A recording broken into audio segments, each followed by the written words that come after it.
आमचे प्रमुख प्रवक्ते सन्माननीय केशव उपाध्याय, विश्वास पाठकजी या ठिकाणी उपस्थित, आमच्या नवी मुंबईचे महापौर सागर नाईकजी, पक्षातील माझे सहकारी मुंबईचे सरचिटणीस संजय उपाध्याय आणि नवी मुंबईचे आमचे अध्यक्ष सन्माननीय रामचंद्र घरतजी, हे सगळे या ठिकाणी आपल्या सगळ्यांसोबत आहोत। माझा विषय अतिशय महत्त्वाचा पण थोडक्यात मांडायचा मी प्रयत्न करतो आहे। नवी मुंबई महानगरपालिकेच्या निवडणुकांच्या तयारीची सुरुवात झाली आणि त्यानिमित्ताने मतदार यादी प्रसिद्ध करण्याचा कार्यक्रम सुद्धा झाला।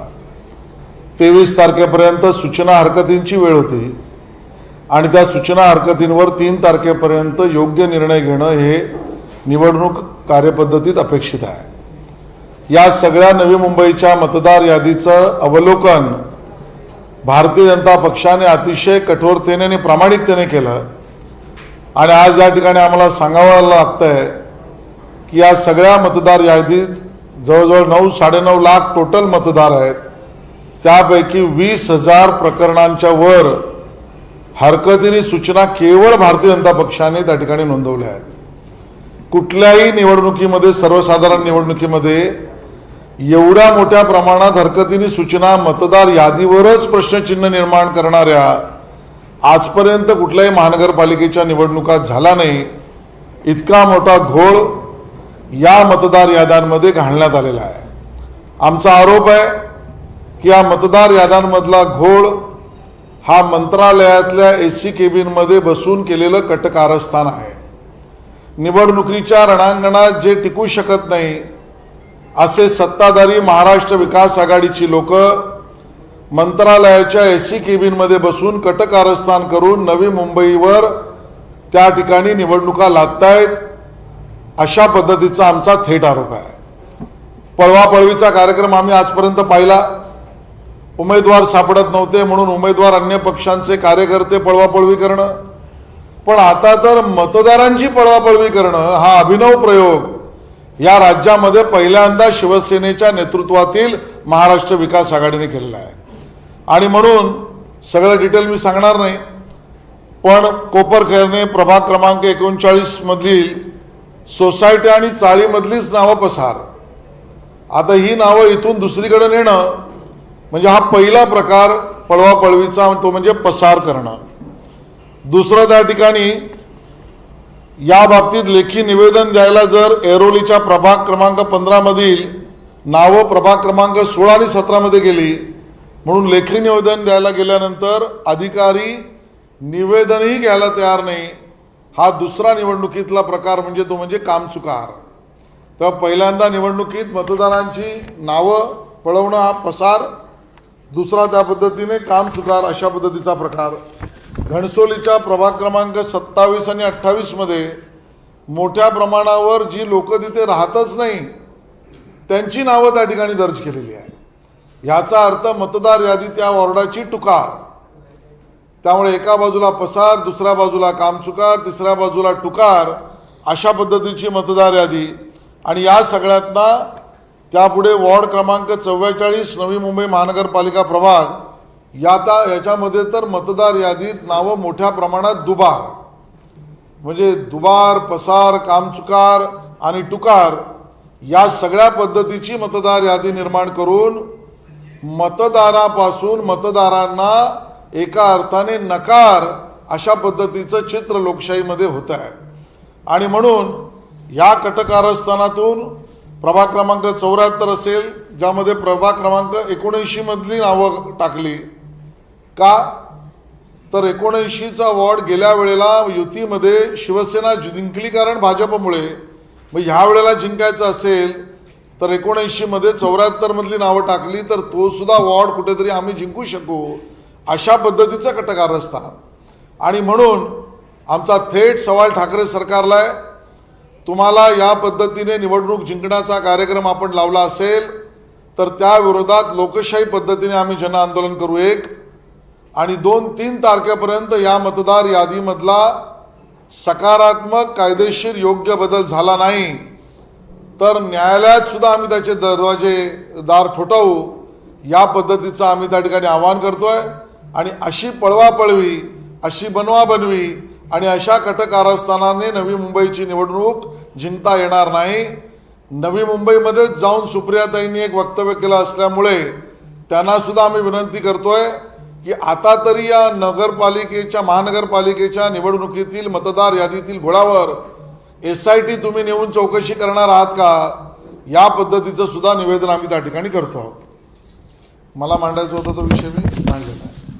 संजय राठोड 15 दिवसानंतर हजर झाले आणि त्यांनी सांगितले की समाजाला बदनाम करण्याचा प्रयत्न या माध्यमातून केला जातो. गेले काही दिवस आम्ही पाहतो आहोत की गुन्ह्यापासून लोकांना वाचवण्यासाठी आमचे विरोधक काय काय पद्धतीची ढाल पुढे करतात, तर इथे समाजाची ढाल पुढे केली जाते आणि त्या सन्माननीय समाजाच्या बद्दल सुद्धा गैरसमज पसरवण्याचं काम केलं जात आहे. दिशाच्या प्रकरणामध्ये वयाची ढाल पुढे केली जाते आणि त्यामुळे जिथे जी मिळेल ती ढाल गुन्ह्यापासून वाचवण्यासाठी, कुठे वय असेल, कुठे धर्म असेल, कुठे जाती असेल, कुठे पंथ असेल, कुठे लिंग असेल, कुठे वर्ग असेल, पण गुन्ह्यापासून वाचण्याच्या सर्व प्रकार आमचे विरोधक करतायत. इथे महाराष्ट्रात तर सत्ताधारीच तो करतायत आणि म्हणून आजपर्यंत अदृश्य असलेले संजय राठोड हे आज दृश्य स्वरूपात दिसले. तसं महाराष्ट्राच्या मुख्यमंत्री उद्धव ठाकरेजींना आमचा सवाल आहे की सन्माननीय मुख्यमंत्री महोदय, अदृश्य मंत्री दृश्य झाले, आता अदृश्य पद्धतीने तुमची सुरू केलेली चौकशी दृश्य स्वरूपात काही दिसणार आहे का, आमचा सवाल आहे. आणि मग चौकशी नंतर बोलू असं जर मंत्री महोदय म्हणत होते तर आमचा मुख्यमंत्री महोदयांना थेट सवाल आहे. नंबर 1, चौकशी कुठल्या गुन्ह्याअंतर्गत केली जाते हे स्पष्ट करावं. नंबर 2, ह्या गुन्ह्याची नोंद क्राईम रिपोर्ट CR म्हणून झाली आहे का न नोंदवलेल्या गुन्ह्याअंतर्गत होते याची स्पष्टता द्यावी. नंबर 3, या चौकशी जी काही 10-12 दिवस चालू आहे असं वाटतंय किंवा भासवलं जात आहे, त्यात किती लोकांचे जबाब घेतले याची स्पष्टता द्यावी. आणि नंबर 4, या प्रकरणातले साक्षीदार हे संरक्षित आहेत का. आमचा दावा आहे साक्षीदारांना पळवणे, साक्षीदारांना त्या ठिकाणी धमकावणे, अशा पद्धतीचा कारोबार सत्तेत बसलेली लोकच करतायत की काय. आणि म्हणून या 4 प्रश्नांची उत्तरं माननीय मुख्यमंत्री थेट उद्धवजी सन्माननीय त्यांनीच द्यावीत, कारण गेले कित्येक दिवस त्यांनी मौन पाळलेलं आहे. या सगळ्या प्रकरणात एका अर्थाने मुख्यमंत्र्यांची मूकसंमती आहे असा समज होतो आहे. कारण माननीय पवारसाहेब असतील, माननीय उपमुख्यमंत्री असतील आणि काल माननीय मुख्यमंत्री स्वतः म्हणाले की याच्या पुढे सार्वजनिक धार्मिक राजकीय कार्यक्रम करू नये आणि आम्ही करणार नाही. मग अशा पार्श्वभूमीवर सुद्धा माननीय मंत्री संजय राठोड यांचा सार्वजनिक जाहीर कार्यक्रम होतोच कसा, त्याला परवानगी मिळते का आणि ती कशी मिळाली, तिथे गर्दी एवढ्या मोठ्या प्रमाणात जमली त्याची गुप्त वार्ता विभागाला माहिती होती का नव्हती. गुप्त वार्ता विभागाने मुद्दामून हेतुपुरस्सर गर्दी जमावी, करोनाच्या काळात सुद्धा प्रसार झाला तरी चालेल असं धोरण आणि असं काम केलं आहे का. या सगळ्या प्रश्नातून माननीय मुख्यमंत्री उद्धवजी तुमची मूकसंमती आहे असाच समज होतो, अन्यथा आम्ही विचारलेल्या प्रश्नांना उत्तर द्या. अदृश्य मंत्री दृश्य झाले, अदृश्य कारवाई दृश्य कधी होईल. संजय राठोड गेल्या 15 दिवसांपासून फरार होते, माध्यमांसमोर बोलले नाही. मात्र कॅबिनेट बैठकीनंतर स्वतः अजित पवारांनी सांगितलं की संजय राठोड आमच्या संपर्कामध्ये. संजय राठोडांना मंत्री आणि मुख्यमंत्री सगळे मिळून एकत्रित पण वाचत आहेत का? मला असं वाटतं मुख्यमंत्री बोलत नाहीत याचा अर्थ मूकसंमती आहे असा समज होतोय.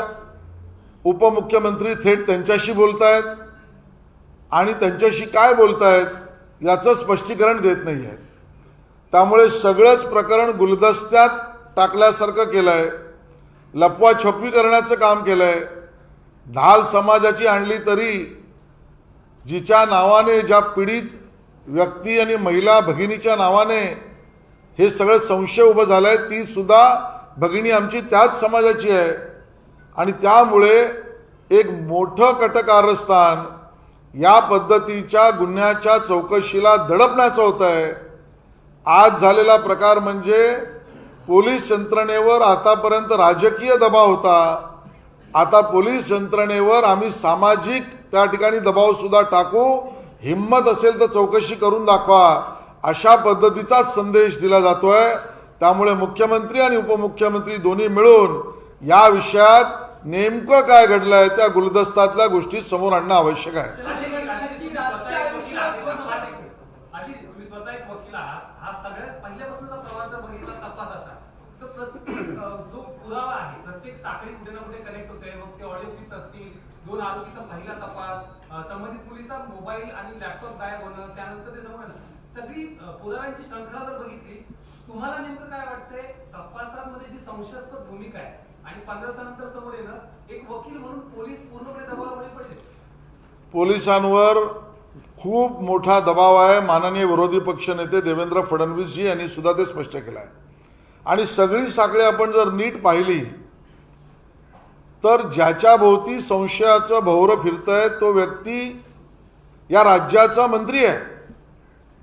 ते सन्माननीय मंत्री स्वतः बोलत नाहीत, स्वतः समोर येत नाहीत, स्वतः सोशल मीडियावरनं त्याबद्दलचं स्पष्टीकरण देत नाहीत, त्यांना कुठल्या पोलीस यंत्रणेने बोलवल्याची माहिती समोर येत नाही, ते स्वतः पोलीस यंत्रणेसमोर जाऊन काही माहिती देतील, स्पष्टता देतील असं बिलकुल करत नाहीत. दुसऱ्या बाजूने त्या ठिकाणी ज्या पद्धतीचे वक्तव्य पीडिताच्या परिवाराकडनं आम्ही ऐकतो आहोत त्याची सत्यता आम्हाला माहीत नाही, पण ती जर खरी मानली तर ती वक्तव्य ही प्रचंड दबावाखाली आणि मानसिक दबावाखाली केलेली दिसत आहेत. कायदेशीर प्रक्रियेतल्या CRPCच्या प्रोसेसनुसार गुन्हा नोंद केला आहे का नाही हेच कळत नाही. तो बेगुन्हा अशा पद्धतीने नोंद केला आहे का त्याची स्पष्टता येत नाही. त्यातला मटेरियल एव्हिडन्स जो असेल, मोबाईल असेल, फॉरेन्सिकचं काम असेल, सायबरचं काम असेल, कॉम्प्युटर लॅपटॉपच्या संदर्भातला विषय असेल, या विषयातली चौकशी झाली आहे की नाही एक चकार शब्द नाही. एक दुसऱ्या ज्याला आपण साक्षीदार कदाचित म्हणू शकू अशा किंवा आरोपी म्हणू शकू त्या एका व्यक्तीचं नाव वारंवार त्या टेलिफोनिक टॉकमध्ये येत आहे. त्या व्यक्तीची अवेलेबिलिटी, उपलब्धता आहे की नाही, तो गायब आहे का नाही हे काही कळायला मार्ग नाही. आणि म्हणून एका प्रसिद्ध सिनेमातलं ते जे वाक्य आहे की या टोपीखाली दडलंय काय, तसं या सगळ्या प्रकरणातल्या गुन्ह्याला आणि मंत्र्याला लपवण्यासाठी मंत्रालयाच्या 6व्या माळ्यातल्या केबिनमध्ये दडलंय काय असा प्रश्न निर्माण होतोय. पूर्वी आया बहिणींचं संरक्षण करणारी संघटना म्हणून होती, आता शिवसेनेला त्याचा विसर पडलाय का? कारण असे आरोप झाल्यानंतर सुद्धा मंत्र्यांना पकडण्याची भाषा मुख्यमंत्री किंवा पक्षाचे नेते कोणी करत नाही. दुर्दैवाने ही स्थिती झालेली आहे की हिंदुहृदय सम्राट बाळासाहेब ठाकरेजींची शिवसेना ही जी महाराष्ट्राने आम्ही पाहिली ती सामान्यातल्या सामान्य माता भगिनीचं रक्षण हेच आमचं प्रथम कर्तव्य. छत्रपती शिवाजी महाराजांचं नाव घेताना प्रथम कर्तव्य आमच्या भगिनींचं संरक्षण म्हणून करणारी पूजा चव्हाण या आमच्या पीडितेच्या प्रकरणामध्ये मात्र अख्खी शिवसेना चिडीचूप आहे.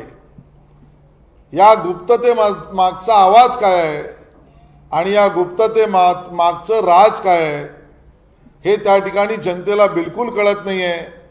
आणि त्यामुळे स्वतःची संमती मुख्यमंत्री देत आहेत अशा पद्धतीचं चित्र आहे.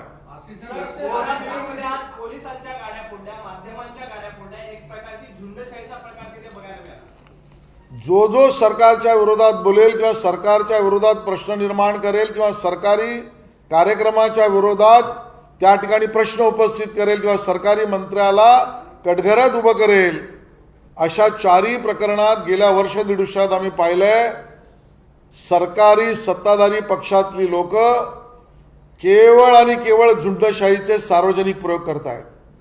मग कुठे मुंडन करायचं कोणी फेसबुकवर बोलल्यावर, कोणी कार्टून सर्क्युलेट केल्यावर त्याच्या घरात घुसून डोळा फोडायचा, कोणी त्या ठिकाणी प्रश्न उपस्थित केला तर त्याचं घर तोडायचं. आणि आज तुम्ही आम्हाला प्रश्न विचारणारे कोण? तुमचे कॅमेरे सुद्धा आम्ही तोडू. या पद्धतीच्या लॉलेसनेस, झुंडशाहीचं वर्तन या सरकारकडून होतंय. मला वाटतं महाराष्ट्राची अशी ओळख, महाराष्ट्राची अशी बदनामी देशात करण्याचं पाप हे महाराष्ट्र विकास आघाडी सरकार करतं. पोहरादेवीपर्यंत जे राठोड पोहोचतात, खासगी गाड्यांचा ताफा घेऊन तिथे मोठं शक्ती प्रदर्शन, विरोधक जे वारंवार मागणी करतायत की राजीनामा द्या, या सर्वांना एक तऱ्हेने शक्ती प्रदर्शन करून तुम्ही कुणी काहीच करू शकत नाही दाखवून द्यायचा प्रयत्न झालेला आहे का? आणि दुसरा प्रश्न असा, ते वारंवार आरोप करतात की तुम्ही म्हणजे अर्थातच भाजप त्यांचं राजकीय भविष्य उद्ध्वस्त करण्याचा प्रयत्न करतात. ज्या पद्धतीचे पुरावे समोर येत आहेत, ज्यामध्ये फोटो व्हायरल होत आहेत, ऑडिओ क्लिप्स व्हायरल होत आहेत, टेलिफोनिक कन्व्हर्सेशन समोर आलेलं आहे, त्या ठिकाणी मेडिकल एव्हिडन्सचा रिपोर्ट त्या पीडित भगिनीच्या बद्दलचा काहीतरी गुन्हा सजेस्ट करतोय. या सगळ्या घटना, कायदा त्याची किंमत शून्य, मी म्हणेन तेच धोरण आणि मी लावेन तेच तोरण, या अहंकारामध्ये मुख्यमंत्री आणि त्यांचं मंत्रिमंडळ काम करत आहे. आजपर्यंत पोलिसांवर दबाव होता, आता तर तुम्ही काही बोललात तर एवढी लोक आहेत दाखवतो बघ, अशा पद्धतीचा दबाव तंत्राचा प्रयोग सत्ताधारी पक्षाकडून होतोय. आणि तेही माननीय मुख्यमंत्र्यांनी त्या ठिकाणी सार्वजनिक कार्यक्रमांवर बंदी आहे असं म्हटल्यावर त्यांच्याच पक्षाच्या मंत्र्याकडनं होतोय. यापेक्षा महाराष्ट्रातल्या कायदा सुव्यवस्थेचं विदारक चित्र आजपर्यंत कधीच कोणी पाहिलं नव्हतं. मुख्यमंत्री लगातार कह रहे हैं कि पेंडेमिक सिचुएशन है और ऐसे में 4 से 5 व्यक्ति पूरे महाराष्ट्र भर में कई जगह इकट्ठा नहीं हो, लेकिन आज उनके ही मंत्री ने जिस तरीके से एक आरोप को जुटलाने के लिए दूसरा एक बड़ा क्रिमिनल ऑफेंस किया, उसको लेकर कैसे?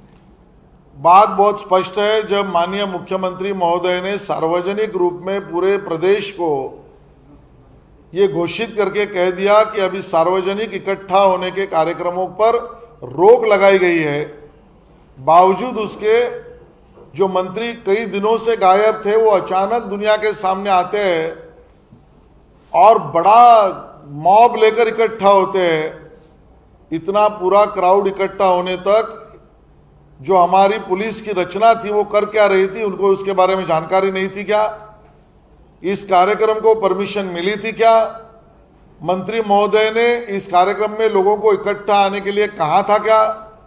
ये सब कानूनन अपराध है और इसके लिए कानूनन अपराध होने के कारण माननीय मंत्री जी के ऊपर, जिन्होंने लोगों को इकट्ठा किया है, उनके ऊपर भी क्रिमिनल ऑफेंस होने की आवश्यकता है और वो हम मांग कर रहे हैं और मानते हैं कि माननीय मुख्यमंत्री इसके ऊपर कार्रवाई करेंगे. शेलार साहब जानना चाहेंगे कि जैसा कि सत्ताधारी कहते हैं पारदर्शिता की बात करते हैं, आज नवी मुंबई में मतदान आदि में जो पोल देखने को मिला है, क्या आपको लगता है कि सत्ताधारी जो पारदर्शिता बोल रहे हैं वो वाकई में पूरा कर रहे हैं? एक प्रश्न चिन्ह है. नहीं, जिस तरीके से पूरी वोटिंग लिस्ट नई मुंबई की आई है उसमें कहीं नाम दो बार आना, कई जगह पर वोटर नहीं है उस व्यक्ति का नाम आना, किसी एक वार्ड से दूसरे वार्ड में वो वार्ड हम दूसरा जीत सकते हैं या जीतना चाहिए उसके लिए वहाँ नाम खसकाना, कहीं पर सोसाइटी का हेड गायब करना, कहीं पर सोसाइटी के अंदर रहने वाले वोटर्स का नाम उस वार्ड से दूसरे वार्ड में डालना, और इस सब के खिलाफ अगर मांग करने के लिए गए तो उसके ऊपर कार्रवाई नहीं करने की बात करना, ये सरासर राजनैतिक लोकशाही की हत्या है.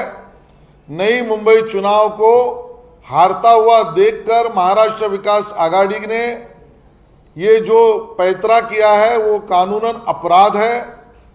हम मांग कर रहे हैं कि 3 तारीख तक इसको ठीक किया जाए. केवल भारतीय जनता पार्टी ने 20,000 से ज़्यादा ऑब्जेक्शंस दाखिल किए हैं। अगर ये ठीक नहीं किया गया तो इसके खिलाफ लोकशाही प्रक्रिया से हम आंदोलन भी करेंगे और न्यायालय में जाकर गुहार भी लगाएंगे। महापालिकेबद्दल एक प्रश्न आहे।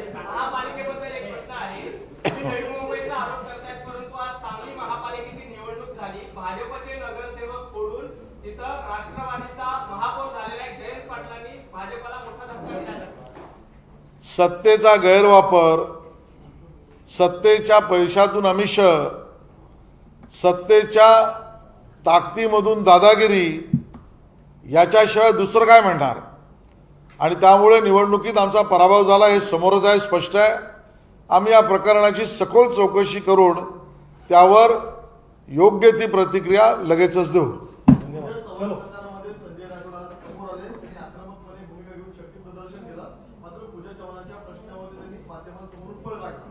या पुढील काळामध्ये भाजपाची संजय राठोड प्रकरणामध्ये काय भूमिका असणार? मला असं वाटतं की अदृश्य असलेले मंत्री आज दृश्य झाले, अदृश्य गुन्हे समोर दृश्य व्हावेत आणि आजपर्यंत अदृश्य असलेली कारवाई दृश्य स्वरूपात दिसावी, अशा पद्धतीची आमची मागणी आहे। धन्यवाद।